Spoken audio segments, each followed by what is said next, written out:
Hello మేమైతే తప్తపానిక నుంచి కొంచెం పార్క్ ఉంది ఇక్కడ అంటే ఇక్కడికైతే వచ్చాము. జింకలు అన్నీ ఉన్నాయి, తుప్పి అన్నీ కూడా ఉన్నాయి.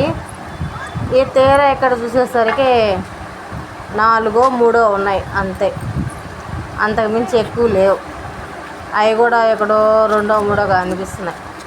ఇంత పెద్ద పార్క్లో కూడా అంతగా ఏం లేవు, వేస్ట్. అంత దూరం వచ్చి కూడా మొత్తం గడ్డి మొత్తం వేసి ఉన్నారు అక్కడ.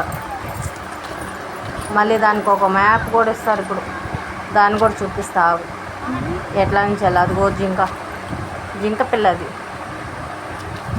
పడుకోండి. అన్ని చిన్న చిన్న పిల్లలు, జింక పిల్లలు ఉన్నాయి అంతే. అటుపక్క అంతా దుప్పులు అన్నీ ఉన్నాయి, ఎక్కువ లేవు. ఒక 15 ఒక 20 ఉంటాయి అంతే, అంతకుమించి ఎక్కువ లేవు. చూడ్డానికే పెద్ద పార్క్ ఇది, అక్కడ ఏమి ఉండవు, ఖాళీ.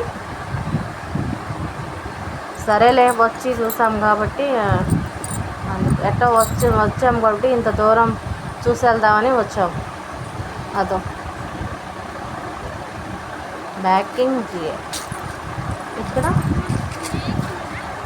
బ్లాక్, అది అటు సైడ్ ఉండేది లేదు. మళ్ళీ మ్యాప్ కూడా ఇచ్చారు, ఇటు నుంచి వెళ్ళాలి అటు నుంచి వెళ్ళాలని. మళ్ళీ వ్యాన్ కూడా ఉంది మళ్ళీ తిరగడానికి, అన్నీ ఉన్నాయి. చూడడానికి పెద్ద పార్కు, ఏం లేవు చూడడానికి. ఇదేం చెట్టో నాకు తెలీదు, కానీ పేరైతే వేస్తున్నారు. మా పిల్లలైతే ఆడైతే ఆడుకుంటా ఉన్నారు, ఉయ్యాల ఆట ఆడుతున్నారు.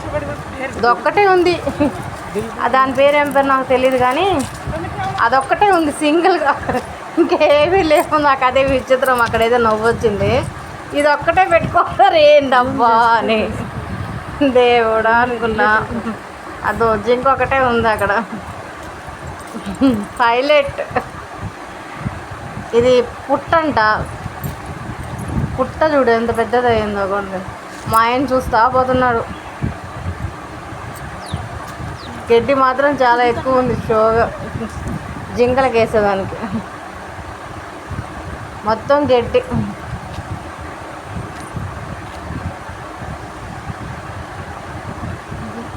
చూడు చుట్టుపక్కల చూసినా కనబడవు, ఒక జింక కనబడదు, దుప్పులు కనబడవు, ఏమి కనబడవు. ఇక్కడ మనుషులు చెట్లు కోస్తున్నాం. ఇంకెందుకని చెప్పి పద అని చెప్పి మా ఆయన అయితే వెళ్ళిపోదాం అన్నాడు. ఇంక అక్కడి నుంచి వెళ్ళి ఇది ఒక్కటే ఉంది, ఇది ఒక్కటే నాకు నవ్వు వచ్చింది. పాపం ఇది ఒక్కటే